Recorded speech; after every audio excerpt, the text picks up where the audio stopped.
Welcome to Grown Men Chopping It Up with J.R. Ryder and Kerry Witta K.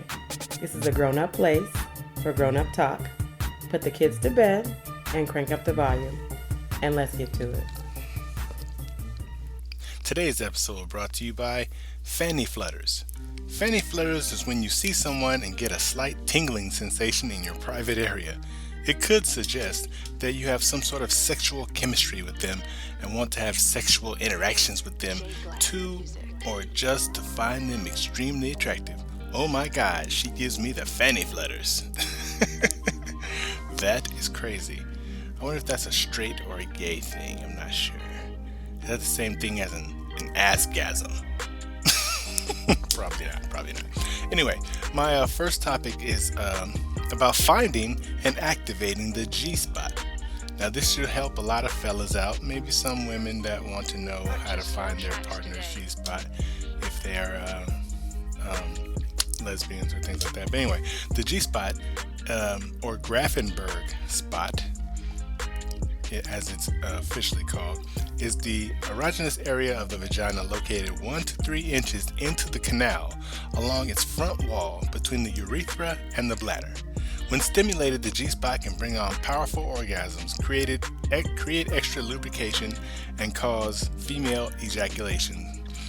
A phenomenon that scientists are still studying to this day. Now, researchers say every woman has one, so let these tips to be your guide to help you locate the G-spot and enhance sexual satisfaction for you and your partner.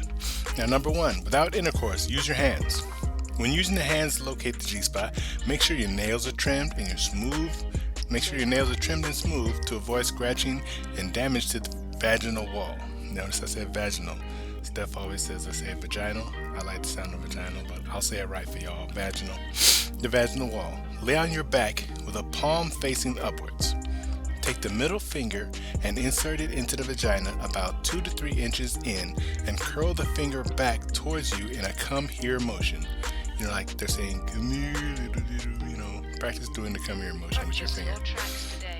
Once the G-spot is located, you should feel a round, hard spot within the within the vaginal wall that feels like a walnut. Massage this area in a circular motion to stimulate the G-spot. The sensation to pee may be felt. As this is common with the G-spot stimulation, make sure to empty your bladder before sexual activity. Go and pee before you start having sex or whatever. But I notice for us guys, if I have to pee a little bit, then it actually helps because it takes away some of the sensation and I stay harder longer. I like to have that issue anyway, but having to pee a little bit takes away the sensation and makes it so I can go longer. But if I have to pee too bad, I have to stop because, it's pushing on my bladder too soon. So, there's a thing in Africa, in the continent of Africa, African men describe how a woman's orgasm is sacred and how it is they get to the G-spot to release what they say is the gift from the gods. Now, African men call the woman orgasm the gift from the gods. That's a little tidbit for you. Now, if you're doing intercourse, this is number 2. Prop up your pelvis using pillows. In missionary position, place a few pillows underneath the female partner's lower back to prop up her pelvis in order to create an angle that will hit the G-spot perfectly. Stimulating the G-spot is about angles. Use these positions and several others will get you in a position to get the G-spot stimulation that you seek. That's important. If you prop up a pillow, you get her back arched a little bit. That's going to help you.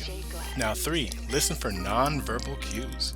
If you're looking to really please your partner by stimulating her G-spot but don't know where it is, pay attention to where her nonverbal signs are. Moaning, changing in body movements, heavy breathing, or when all else fails, just ask, hey, how's this doing? Is this getting any better for you? You know what I'm saying? So those 3 tips should actually help you stimulate your partner and find the G-spot. Now, not a lot of women have actually had their G-spot stimulated. I'm sure you've heard that several times, so that can be a problem for some women, but just give it a try, If all else fails, keep trying. Don't be frustrated in doing it, especially if you're with your life partner or your husband or wife, you guys got forever for each other, so don't even trip. Now, the next topic I have is dating. And these are some of the things that black men share. Black men share the do's and don'ts of dating. Now, these are like highbrow black men, dudes that are thinkers, PhDs, professional men with jobs, things like that. First thing they say is, don't seek someone to complete you. Now, they have an equation for this. I don't know if it's going to make a lot of sense to y'all, but I'm sure some of y'all are a lot smarter than me, and the equation may make sense to you. Here's what it says. If I'm half a man and she's half a woman, and I use the mathematical equation of multiplication, a 1/2 times 1/2 is 1/4. When we get into the relationship together, because I'm half a man and she's half a woman, we end up with less than what we should have had in the relationship. Work on becoming whole first. Being whole can discern who's whole and who's not whole. Hope that makes sense to you. I had to read it a few times to see if it made sense to me, and it still didn't. But give it some thought. That's just one of them. The next man says, don't convict the next man for the last man's crime. A date is a choice. It's a chance. It's a gamble. You can't go in asking him to give you 100% and you only give 40. It's true. You don't open up to everybody you meet, but you don't lie either. If you walk into the relationship saying, well, Marcus didn't treat me right, so Ray won't treat me right either, that's what you'll get. You can speak things into existence. The next man says, surprise him with acts of kindness. A little kindness can go a long way. After hours of working on my feet, she rubs my feet with peppermint oil. She recognizes that my baby is working hard. He has a party of 1,000 tonight, so tonight when he comes home, I'm going to do something for him. It keeps my ego in check. Now this man says this woman surprises him with acts of kindness. The peppermint oil thing. Now they have a peppermint bath oil. For guys, it's actually a good thing because, to give you a little insight on me, I use the peppermint bath oil to take a bath in. Now, since we don't really have any open parts, once you get used to it, like if you scrub your nuts with bath oil, with peppermint bath oil, it gives it a fresh feeling. You feel how if you blow on it, it's like you can feel the air you're blowing on it. But it is a little difficult for women to use peppermint oil because it gets in their vagina and it stings. You shouldn't use anything that harsh in your vagina because it can interrupt your pH balance. Now, because it's really important that y'all have a proper pH balance. Now, you can use it on the top half of your body if you're a woman, but if you're a guy, use it everywhere because musty nuts is not attractive to none of them. That's just what I heard. I don't have that problem. Next man says, don't expect dating will lead to marriage. Ray says, some men like to date and are not interested in marriage at the time. I like to date because I enjoy a woman's company. The thing with that is, women of a certain age, mostly like women over 40, they've been through serial monogamy relationships and things like that. And they may be looking for something more serious. They've got kids that are teenagers or in their 20s, what have you. So they're looking for a relationship to have more meaning. Like, if we're not dating to get married, what are we doing? That kind of thing. And you just have to break it down to them that, we're fucking. Basically, that's what we're doing. So, get off my back, lady. Anyhow, there's a article called Why Black Men and Black Women Are Incompatible that I wanted to mention a few things from. Whether it's right or wrong, I have no idea, but it is very interesting. It was published on the Euroweb. Now, the first part of the article says, black men openly disrespect black women. Over the years, hip-hop culture has programmed black males to be suspicious of their female partners' selfish ways. The concept is emphasized in rap lyrics like, bitches ain't shit but hoes and tricks. Black men don't view black women as suitable life partners. The former group often complains about how they're emasculated and underestimated by the latter group. Now, I think part of that has been engineered, and not necessarily by us. put into our lives or introduced in a certain way. I do notice that we spend a lot of time talking about black male and black female relationships, things we don't like about each other, stuff like that. We spend an awful lot of time just arguing with each other over relationships instead of just having them. I think there's more arguments on relationships than there are people just being in them. So the next part of the article says, black women have been corrupted by modern feminism. You probably heard this before. Black women aren't looking for a man to follow. They're searching for a man to control. Traditional gender roles have been destroyed by the rise of feminism, and black women are leading the charge. They view themselves as independent and more resourceful than their mothers and grandmothers. That may be true, because I'm pretty sure the grandmothers wanted the mothers to be better than them, and in some cases, the mothers wanted the daughters to be better than them. And I say in some cases because it seems like women in my particular age group, I guess I'm 47 right now. In my age group came the crack era, so a lot of the mothers of the daughters in my age group were crackheads. So they did something strange for a piece of change, and their daughters saw this going on, and some saw things wrong with it, some of them didn't. But the ones that did, they tried to do the best they could for their children. The ones that didn't now have children that are in the age group below me that are having sex for shoes, for paying my phone bill. They use sex as a weapon or as a means of getting the things that they need to get. That's, I'm not judging that, but it's not something that I would want my daughter to do. I also noticed that when you look at Instagram, the whole term of being an Instagram model is crazy to me, because they're posing on Instagram in their skivvies or their bikinis or naked or in the drawers, and then because what happens is, women know men are visual. So we like to see shit. We're gonna look at stuff. So what they do to catch you up as a man that likes to see shit is they show you the pictures of them scantily clad or in something tight or with the booty out, whatever. And you look at that and you go, oh, that's cool, whatever. I'm looking. And then they'll send you a DM. The DM says, if you like the pictures that you see on my page, I can give you a code to look at the private photos. Now, you have to pay for them private photos, so I don't know how much it is, 'cause I've never done that dumb shit. But it's probably like a monthly subscription that you have to pay.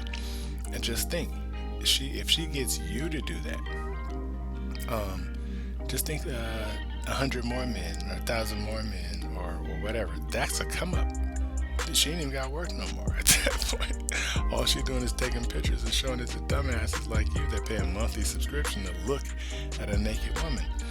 Porn is free. Pornhub, PornoTube, X videos, all that's free. And you sitting there paying a monthly subscription to look at that shit from some girl down the street. You paying her rent, her car note, and all this other dumb shit. I really need to make a whole podcast about that and interview one of those women, just to see where their mindset is and how much they actually make on it. I'm going to try to set that up pretty soon. We'll see.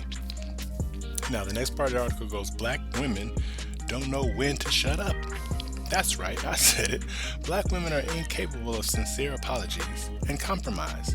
They'd rather crush their partners with harsh criticisms and foul language. Silence is not an option.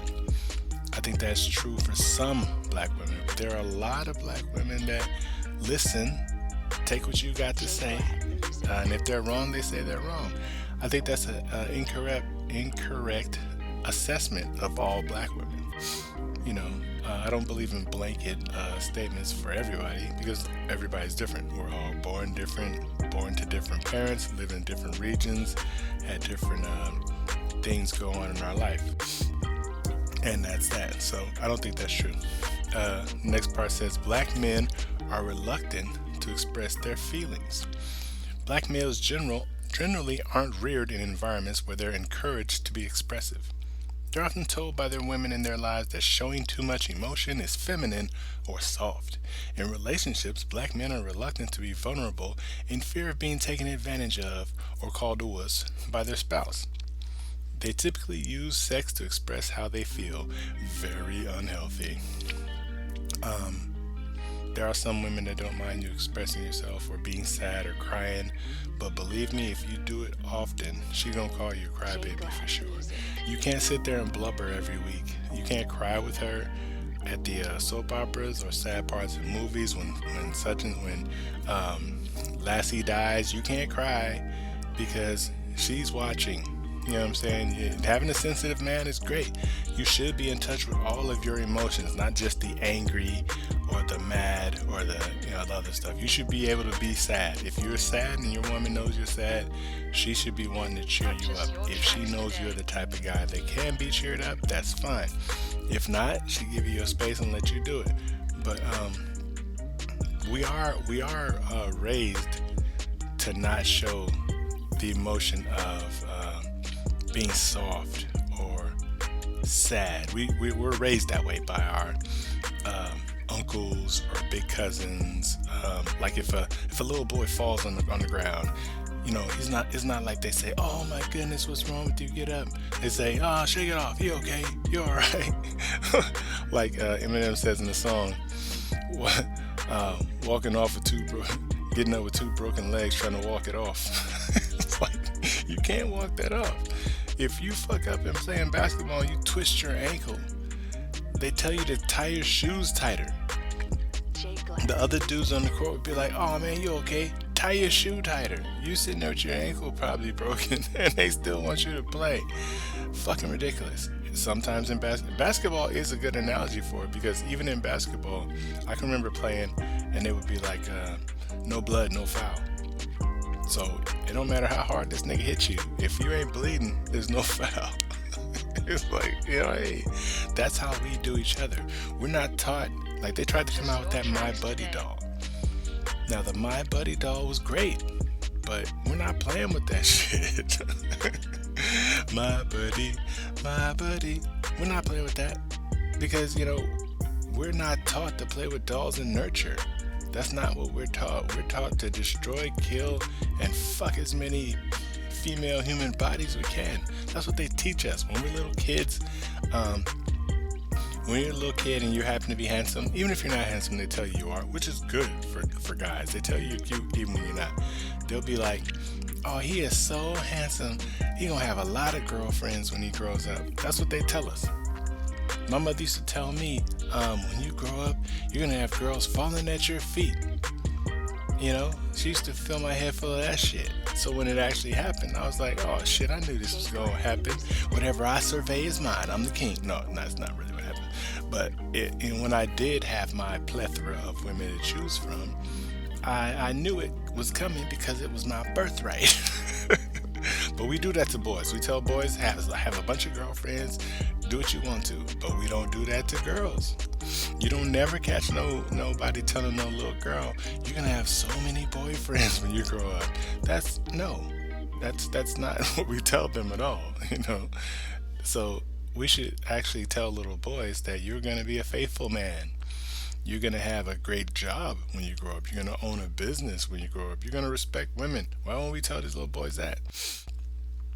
But we don't. But anyhow, the next part of the article is black men use black women as objects of sexual satisfaction and procreation. It's a vicious cycle, but for dozens of years, black men have objectified black women in a plethora of ways. Also, the idea of building a stable family holds less importance to black men than other racial groups. They're more concerned with spreading their seed and preserving their legacy through their offspring. Marriage comes in a distant second. That is a very bad paragraph, because I don't feel that black men use black women as objects of sexual satisfaction or procreation. And as part of objectifying, we as black men, and I'm only speaking for the ones that don't, all black men don't objectify black women. Because if you think about it, some of these women objectify themselves. And I'm not talking about the women that just get dressed, go to work, go to school, and just wear what they want to in public, because you are entitled to wear whatever hell you want to. I'm talking about the women that wear the net skirt with no panties on to the Jamaican club, and she dancing all night. You know what I'm saying? I didn't tell her to put that on. So that's not me objectifying her. That's her trying to be more attractive than other women. Notice what I said. I didn't say that's her trying to catch men. I'm saying that's her trying to be more attractive than the other women that are going to be there. Women dress for each other. They're not dressing for us, basically. And of course, they wear tight things. They wear short things. There's no crime in that at all. But that's not the man telling them to dress that way.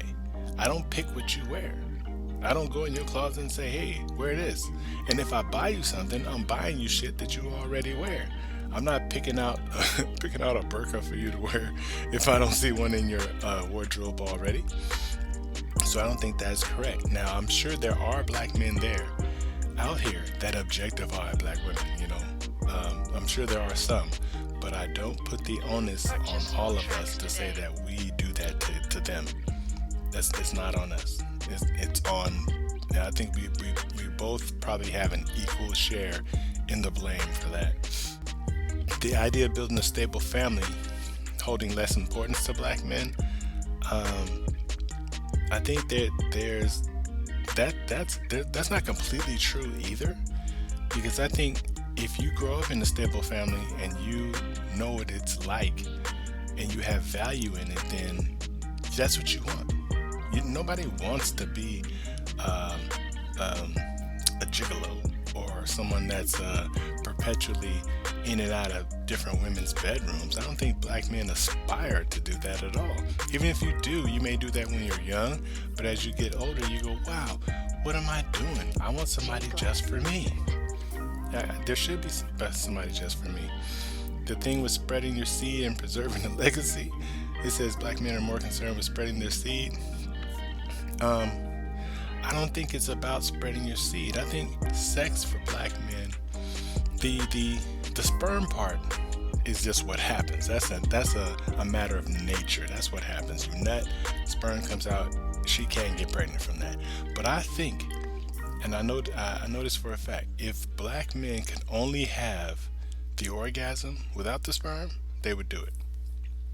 I think they would do it. I think we all would do it, because what we're chasing is the orgasm.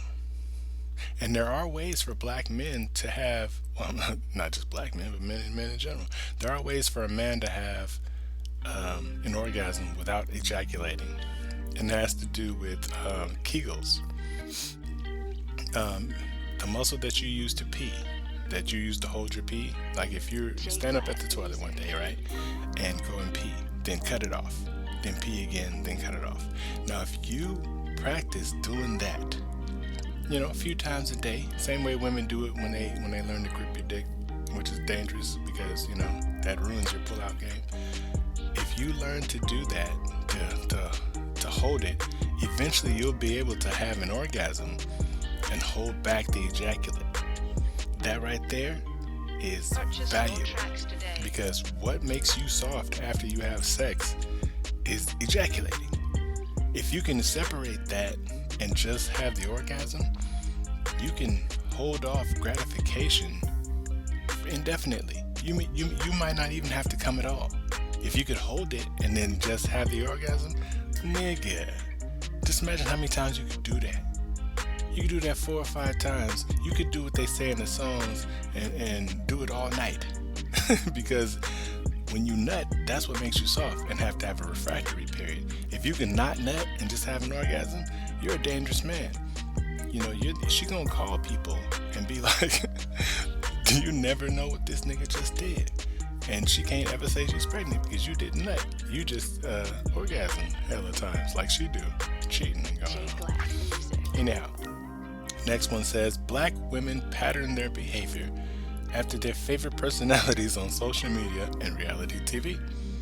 The average black woman would rather have the life of a basketball wife, not Michelle Obama.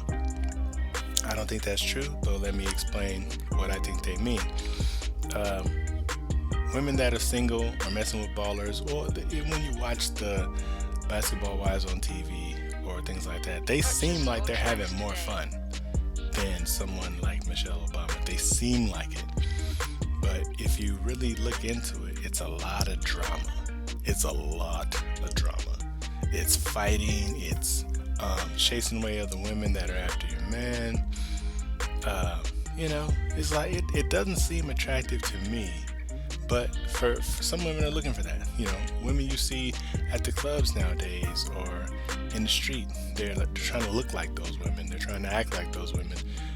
They're leaving the regular 9 to 5 guys out of the loop because they don't feel they make enough money. But they're not trying to be equally yoked, because it's not like they have a job where they're making millions a year. They work at Costco and Target, but they want a dude that's a baller that's making $1 million. I mean, if you could suck a golf ball through a garden hose, you may get that guy. But you gotta get to him first. You gotta fight for his attention. There's 1 million other women trying to get that dude also. But my thing with that is some black women do. They rather have the life of a basketball wife. But if you understood what it is that Michelle Obama is getting, she's satisfied by one man. And I'm just saying, I don't know Michelle Obama. I'm just saying what I would speculate. A woman that's married to one man, that's in a happy relationship, she gets the love of one man, she gets the attention of one man, and it's a much simpler life. It may be boring to some folks, but waking up next to the same person every day is wonderful for some people. It's like, wow, this one person loves you, cherishes you. You don't have to worry about catching any venereal diseases. You living it up. This your guy. You know what I'm saying? I don't see anything wrong with that personally. So, but that's about it. They have a few other points, but they really don't make any real sense to me. Like the last one is black men and black women lack effective communication skills. That's some. That's not all, but that is some. I think an effective way of communicating more is just saying what you mean and mean what you say. Like I read something online today. This lady said one of her Facebook friends hit her up and said, "Hey, let's go on a date." And she said, "Yeah, let's go." So they went on the date, and they sat and talked for a while, had small talk. She had made up in her mind that she wanted to give him a second date. So he went to the bathroom and came back and said, "Oh, I'm trying not to be distracted, but you have nice breasts." Now she's saying she was offended by that. That she said she's feeling like she's been Me Too'd, right? Because he told her she has nice breasts and it's distracting him. Now, some people on the thread were like, that doesn't make any sense. At least he said what he meant. He didn't touch you. What I said to her was that you have every right to be offended. And I have nothing to add to the conversation. Because everybody that said she shouldn't be offended, she got back at them like, oh, so you're the kind of person that, you're one of those male chauvinists, and she really got at them. Like, so if you disagree with what she said and that she asked an opinion for, she jumped down your throat over it. And that's not cool. Who wants to do that? But that's what happened. So, maybe one day I'll read the article after I get, not the article, the post, once I get permission from her. But that's that. But this has been Grown Men Chopping It Up. Please hit us up. Send us an email, growmenchoppingitup@gmail.com. If you want to know how it's spelled, it's GROWMenchoppingitup.com. And you can give us a call. Well, not a call yet, but you can actually send us an email, growmenchoppingitup@gmail.com. Or we are on IG at Grown Men Chopping It Up. We're on Twitter at Grown Men Chopping It Up. We have a Facebook page, Grown Men Chopping It Up. Just give us a hit somewhere. Send us a message, and any questions that you have about your life, about a friend's life, you can do it anonymously, like we normally do. Just hit us up and let us know that you've been listening, or just give us a shout out on email and let us know you're listening. And, it's always good to know somebody's listening to this stuff because we're actively trying to come out with episodes and things like that. Just make it interesting for you. So until then, we'll get at you later. So that concludes our show tonight. We know there's a lot of podcasts you could be listening to. And should be listening to. So we thank you for riding with us. I'm J.R. Ryder. And I'm Kerry Witta K. Make sure you look us up on Facebook or Instagram or get at us on grownmenchoppingitup@gmail.com. That's spelled out GROWNMENCHOPPINGITUP. And remember, everybody kneeling ain't praying. Peace.